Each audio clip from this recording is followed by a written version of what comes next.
నమస్తే రమ్మగారు. నమస్తే జయ. దేవి ఖడ్గమాల ఖడ్గమాల గురించి కూడా మనం తరచుగా వింటూ ఉంటాం రమ్మగారు. నిత్యం పఠనం చేస్తే మంచిదని చెప్తూ ఉంటారు కదా, అసలు ఎలా చదువుకోవాలి, దీని యొక్క విశిష్టత ఏంటండి? ఖడ్గమాల చాలా ప్రత్యేకమైంది, చాలా పవర్ఫుల్, చాలా విశేషమైంది. ఒకసారి చేస్తేనే అత్యద్భుతమైన ఫలితాన్ని ఇస్తుందని చెప్తారు. దాంతోపాటుగా ఇది కామ్యంగా చేసుకోవచ్చు, ఏదైనా ఒక ప్రత్యేక కోరికని పెట్టుకుని చేసుకోవచ్చు అని. అయితే ఖడ్గమాల అంటే మామూలుగా చూడు, ఖడ్గం అంటే ఏమిటి? కత్తి. చాకు కాదు, కత్తి. బాకు కూడా కాదు, చంద్రహాసం పొడుగాటిది ఖడ్గము అంటే. వరలో పెట్టుకుని తీసేది. అవును. ఖడ్గం ఒకటి ఉంది నీ దగ్గర, నువ్వు చీకట్లో ఎవ్వరూ తోడలేకుండా ఆ కత్తి పుచ్చుకుని వెళ్తుంటే నీకు ధైర్యంగా ఉంటుంది. అవును. అమ్మో ఎవరన్నా దొంగడ మన దగ్గర కత్తి ఉందిగా అనిపిస్తుంది. అదొక ధైర్యం. ఒక జంతువు ఎదురొస్తుంది, కత్తుంది. మనిషి ఎదురొస్తాడు, కత్తుంది. ఎవరు రారు, తోడు కత్తి, అంతే. ఖడ్గం ఉంటే అలా ఉంటుంది. ఖడ్గము అంటే సింగిల్, ఖడ్గమాల అంటే ఖడ్గాల దండ, కత్తుల దండ. కత్తుల దండ. ఆ కత్తుల దండ అండగా ఉన్నవాడి పరిస్థితి ఏమిటి?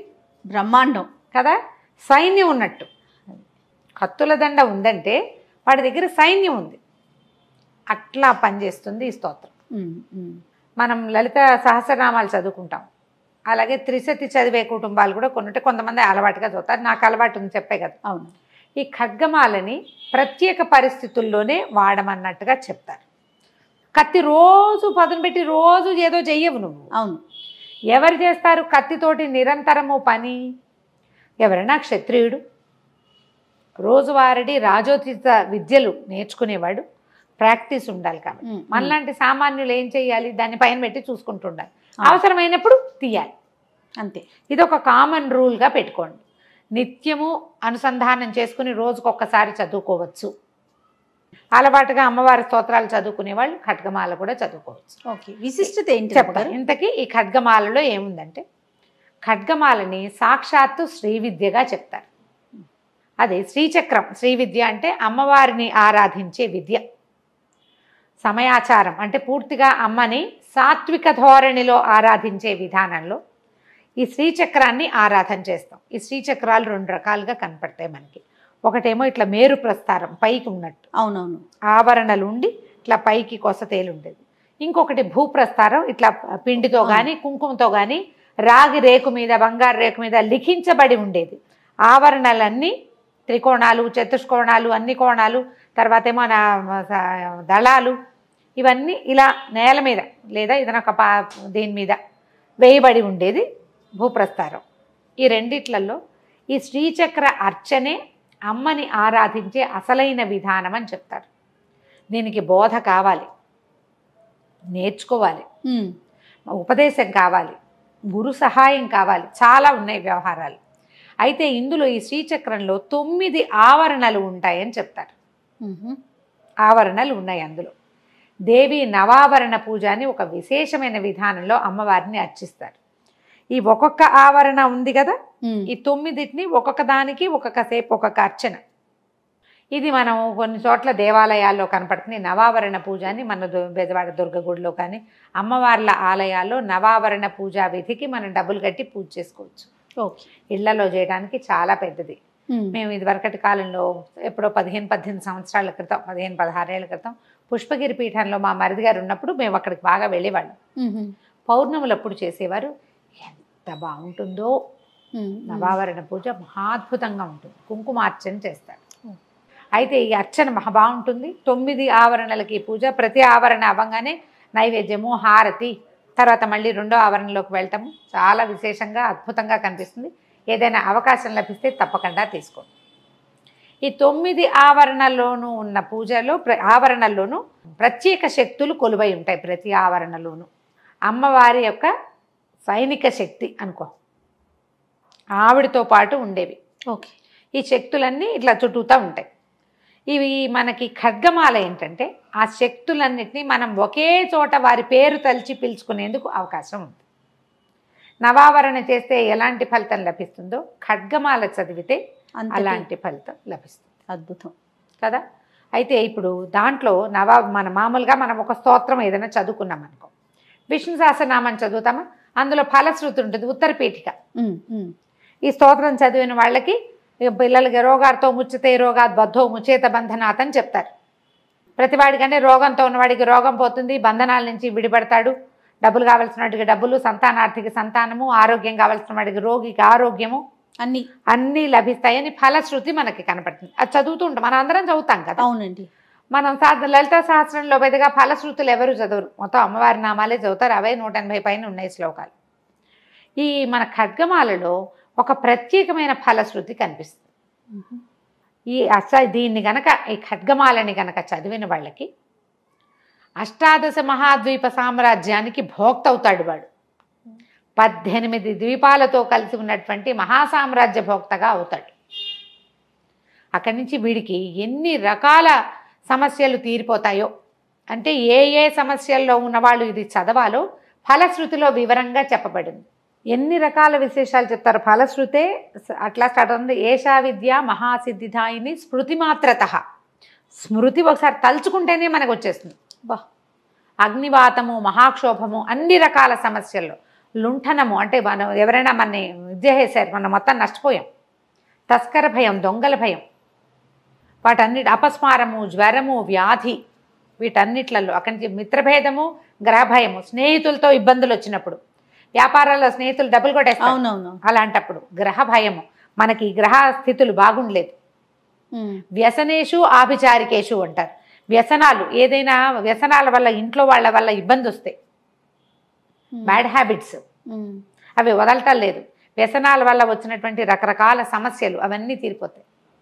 అభిచారకం, ఎవరైనా మన మీద బ్లాక్ మ్యాజిక్ చేశారనుకుంటాం. ఇవాళ రేపు చాలా మంది అడుగుతూ ఉంటారు, మాకు వాళ్ళు ఎవరో చిల్లంగి పెట్టారండి, అదేదో పెట్టారండి, ఇదేదో ఈ రోజుల్లో ఎక్కడుంటాయమ్మా అంటాను నేను. కానీ వాళ్ళందరికీ ఇది చదువుకోండి అని చెప్పేస్తా. ఎలాంటి దోషంలో అయినా సరే మాలా మంత్రాన్ని స్మరించమంటారు. అమ్మవారి పరివార శక్తులు, ఆమె యొక్క ఆ 9 ఆవరణల్లోనూ 9 ఆవరణలు దాటి మనం లోపలికి వెళ్తే శ్రీచక్ర బిందు మధ్యగతగా ఉంటుంది, అమ్మవారి మధ్యలో ఉంటుంది. ఆమెని ఆవరించుకుని ఉన్నటువంటి ఈ ఇన్ని శక్తులని మనం పేరు పేరున పిలుస్తాం ఈ స్తోత్రంలో. నమః అని చెప్తాను, నీకు ఒక నమస్కారం అమ్మ, అమ్మ నీకు నమస్కారం అని ప్రతి దేవతని హృదయదేవి, శిరోదేవి, శిఖాదేవి, కవచదేవి, నేత్రదేవి, అస్త్రదేవి అని ఇలా వస్తాయి పేర్లు. సర్వాశా పరిపూరక చక్రస్వామిని, అసలు ఎంత చక్కగా ఉంటాయో. పెద్దగా టఫ్ కాదు పదాలు, కష్టం కాదు, అంత కష్టమైనవి కాదు. చిన్న చిన్న వాచా దోషాలు వచ్చేందుకు అవకాశం ఉంది. ఆశకి ఆశ అంటారు చాలామంది, శాకి సా అంటారు. శా వేరు సా వేరు కదా. ఆ చిన్న చిన్న దోషాలు లేకుండా చదవాలి. ఓకే, దోషాలు కనుక లేకుండా చదివితే ఈ ఖడ్గం మన చేతిలో ఉంటుంది. తప్పులు లేకుండా చదువుకోవాలి. స్నానం చేయకుండా ఎట్టి పరిస్థితుల్లోనూ చదవకూడదని చెప్తారు. ఇన్ని శక్తులని మనం పిలిచేటప్పుడు మనం పవిత్రంగా ఉండాలి. ఎప్పుడు పడితే అప్పుడు మధ్యాహ్నాలు జ్ఞాపకం వచ్చినప్పుడు కాకుండా శుద్ధిగా స్నానం చేసి ఒక సమయం పెట్టుకుని పొద్దునో సాయంత్రమో కొంచెం పంచదార పాకమో లేదా పానకమో, పటిక బెల్లం పానకమో, బెల్లం పానకమో చేసి పక్కన పెట్టుకుని అంత వడపప్పు చేసుకుని చదువుకోవచ్చు. ఓకే, రోజువారీ ఒకసారి చదివేటప్పుడు మీ మామూలు నిత్య నివేదన సరిపోతుంది. మీకు ఏదైనా భయము, ఇబ్బంది, చేయవలసిన పరిస్థితి, ఏం చేయాలో తెలియని దుస్థితి, ఇలాంటి పరిస్థితులు ఉండి మీరు కొంతకాలం చేయదలుచుకుంటే కనుక 11 సార్లు రోజుకి చొప్పున 21 రోజులు చేసుకోమంటారు. నేను 3 సార్లు చేస్తాను జయ. దసరాల్లో రోజు 3 సార్లు, అది పొద్దున 3 సార్లు, సాయంత్రం 3 సార్లు అవుతుంది. 2 పూట్ల అర్చన చేస్తాం కదా, కాబట్టి పొద్దున సాయంత్రము చేస్తాను. ఈ మామూలు రోజుల్లో ఒకసారి, రోజువారీ ఓసారి చదువుకోవటం. అన్ని స్తోత్రాలతో పాటు కనకధార, రామరక్ష స్తోత్రము, వాటితో పాటు వెంకటేశ్వర రావలంబం, వాటన్నిటితో పాటు ఇది కూడా చదివేసుకుంటాం. మనకు అలవాటు అయిపోతే ఎక్కువ సమయం ఏమీ పట్టదు. అన్ని నామాలే కదా, శ్లోకాలుగా ఉండవు. ఓ 2 పేజీల ప్రోగ్రామ్ మొత్తం అలవాటు చేసుకుంటే మనకేంటంటే పిల్లలకి బ్యాడ్ హ్యాబిట్స్ ఉన్నా, భర్తలకి బ్యాడ్ హ్యాబిట్స్ ఉన్నా, నీకు ఎప్పుడైనా జయ ఏదైనా ఒక మందు వేసుకోగానే తగ్గుతుందా? కొంత సమయం ఇవ్వద్దు, శరీరానికి ఇవ్వాలి కదా రమ్మగారు, ముందుగా ఇవ్వాలి. పైగా ఇప్పుడు డోలో లాంటివి వేసుకోగానే తగ్గిపోతుందండి అంటాం. ఒక 5-6 గంటల తర్వాత మళ్ళీ మామూలు వచ్చేస్తుంది కదా, దాన్ని కూడా మనం రిపీటెడ్గా వాడుకోవాలి. తగ్గడానికి కొంచెం సమయం పట్టినట్టే కొద్దిగా సమయం తీసుకున్నా కూడా మన సమస్యలు తీరిపోతాయి. ఒకసారి మన సమస్య తీరిందనుకో దీన్ని అలవాటుగా ఉంచుకోండి మీతో పాటు. అంతే. ఎవరైనా చదవచ్చు, స్త్రీ పురుష వయో భేదాలు లేవు, ఎవరైనా చదవచ్చు. మీకు తప్పులు ఉన్నాయి అని అనిపిస్తే ఎవరైనా పెద్దవాళ్ళ దగ్గర ఈజీగా మీ పురోహితుడు ఆయన దొరుకుతాడు. అవును అవును. అక్షరాల దోషం ఉంటే పుస్తకంలో సరి చేయించుకోండి. దీనికి ముందు ఒక ప్రార్థనా శ్లోకం వస్తుంది. హ్రీంకారాసన గర్భితానల శిఖామణి అమ్మవారిని ఆమె యొక్క స్వరూప వర్ణన ఉంటుంది. ఎంత బాగుంటుందో, మహాద్భుతంగా ఉంటుంది. ఆ శ్లోకం చదువుకోవటం, తర్వాత చిన్న కొద్దిగా ఫలశ్రుతి 2-3 వాక్యాలు చెప్పి కింద ఇంకో శ్లోకం చెప్తారు. దాని తర్వాత నామాలు మొదలైపోతాయి. మొత్తం నామాలు చదివేసుకున్నాక ఫలశ్రుతి ఉంటుంది. ఓకే. ఫలశ్రుతి మీరు 3 సార్లు చదివేటట్టయితే నామాలన్నీ చదువుకుని మళ్ళీ మొదటికి వెళ్ళి మళ్ళీ నామాలు చదువుకుని మళ్ళీ నామాలు 3 సార్లు చదువుకుని అప్పుడు ఫలశ్రుతి చదువుకోవచ్చు. మొదటిది అంటే ప్రార్థనా శ్లోకాలు, ఫలశ్రుతి 1 టైము, మధ్యలో ఉన్న నామాలు 3 టైమ్స్. ఇలా చదువుకోండి. ఇది చాలా ఉపయోగపడేది. ఇప్పుడు అన్నీ ఉపయోగపడేవే జయ. ఒక్కొక్కళ్ళకి ఒక్కొక్క సూట్ అవుతుంది. ఇది కరెక్ట్. ఒకటి. తర్వాత ఒక్కొక్కళ్ళ మనసు ఒక్కొక్క విషయంలో రంజిల్లుతుంది, పట్టుకుంటుంది, ఆకట్టుకుంటుంది. అది మన ఆకట్టేస్తుంది, మనం పట్టుకుంటాం, ఎక్కువ ఆసక్తిగా ఉంటుంది. అవునండి. కానీ ఇవి పెద్ద పెద్ద ప్రమాదాల నుంచి కూడా ఇది మనని రక్షిస్తుంది. అలవాటుగా చేసుకోవాలి. అప్పుడు వచ్చినప్పుడు కాకుండా అనుసంధానం చేసి ఉంచుకోండి. అంతే కదా. ఆడపిల్లలకి నేర్పించండి. శుద్ధిగా ఉన్నప్పుడు మాత్రం చదువుకోవాలి. ఈ నియమాన్ని మాత్రం ఉంచుకుంటే అద్భుతమైన ఫలితాలు ఇస్తుంది. అమ్మవారి యొక్క ఖడ్గమాల ఆమె మనతో ఉన్నట్టే. బా, ఆ పరివార శక్తులన్నీ మన వెనకాల నుంచున్నట్టే. అంతకు మించి ఇంకేం కావాలి? ఒకళ్ళు వస్తే చాలుగా తోడు మనకి. అంతే. ఒక్కళ్ళు తోడు ఉంటే చాలు. కరెక్ట్. మనిషి అన్నవాడు ఒకడు ఉంటే చాలు. దైవం ఇంతమంది, ఇన్ని దేవతా స్వరూపాలు మనతోటి ఉంటే ఇక మనకు అడ్డేముంది? అద్భుతంగా ఉంటుంది. ప్రయత్నం చేసి చూడండి, నేర్చుకోండి ముందు. తప్పకుండా అండి. నమస్తే. నమస్తే జయ.